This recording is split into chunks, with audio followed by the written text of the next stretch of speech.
In questi giorni abbiamo sentito e sentiremo alcune statistiche che ci danno preoccupazione. Così tanti abbandoni. In alcune zone del mondo così poche vocazioni. Dobbiamo lasciare alcuni apostolati, chiudere conventi, unire province. Sembra quasi che l'ordine sparirà in alcune parti del mondo e ci preoccupa. È qualcosa che abbiamo fatto sbagliato o è soltanto la volontà di Dio? È un ciclo storico o un segno che dobbiamo convertirci a un livello profondo? Forse la prima lettura ci aiuterà di discernere un po' su questa situazione. Geremia parla della distruzione che visiterà Gerusalemme. Tutto sarà distrutto e non c'è niente che il popolo possa fare per evitarlo. È troppo tardi. Però non significa che è la fine. Significa soltanto che devono rinnovare la loro fede in Dio, perché quando è impossibile per il popolo, tutto è possibile per Dio. Se rinnovano la fede, Dio li restaurerà. Questo è un tema che si trova in tanti profeti. Prima un tempo di distruzione, un tempo penitenziale, e poi il restauro. Se ritornano al Signore, Lui sarà là, Lui sarà il loro Dio, perché non è mai andato via. Era il problema del popolo che hanno voltato le spalle a Dio. Se ritornano, Dio sarà là.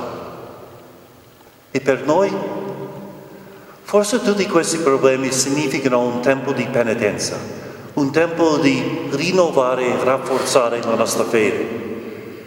Però questo ci porta a un rischio. Questo è perché si parla di un salto di fede. Non è facile.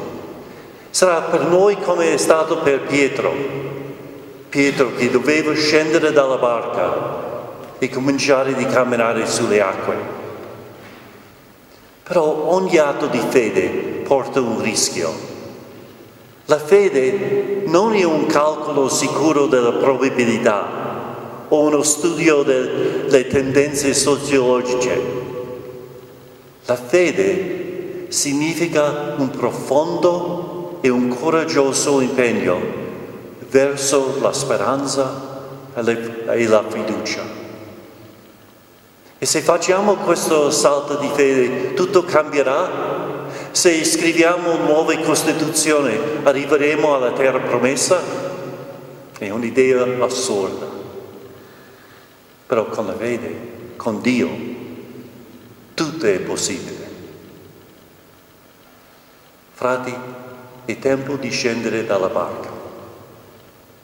E se cominciamo ogni tanto di affondare nelle acque, non aver paura. C'è qualcuno che ci sta accanto per sollevarci, per aiutarci di camminare ancora di nuovo sulle acque.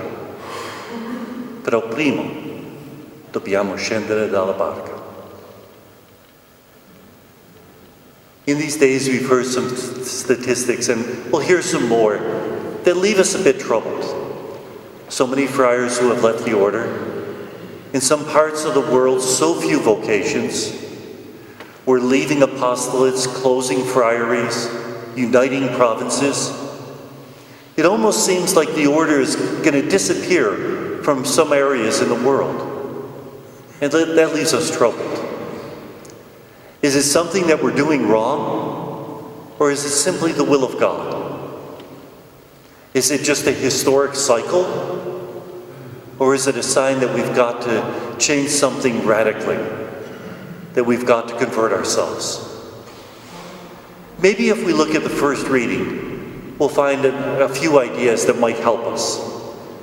Jeremiah speaks to the people of Jerusalem about the disaster that's going to overcome them. Everything will be destroyed. And it's too late for the people to do anything about it. Does that mean it's all over? No. Because even if the people can't do anything, God can. If they return to him with faith, then he will restore them. That's an idea we find in a lot of the prophets. First, a time of destruction. We might call it a penitential season. And then a time of restoration. If the people return to God with faith, he will be their God. It's not that he stopped being their God. It's just that they have turned their backs on him. And if they only return, he will be there for them. And for us, is this our time, penitential season, so that we will renew and reinforce our faith? That we'll make a leap of faith? It could be. But it's not going to be easy. It's going to be like it was for Peter, who was asked to get out of that boat and start to walk on the water. Acts of faith carry a risk. Because faith is not a simple calculation of the probabilities or a study of the sociological tendencies. Faith is a profound and courageous commitment to trust and to hope. And if we make that commitment, will it all be well? If we rewrite our constitutions, are we going to arrive at the promised land? That's an idea that's absurd. But with faith, it's possible. Friars, it's time to get out of that boat and start walking on the water. And if we begin to sink in the waters a bit, don't worry. There's someone standing by our side who will lift us up and help us to walk again on that water. But first, we've got to get out of that boat.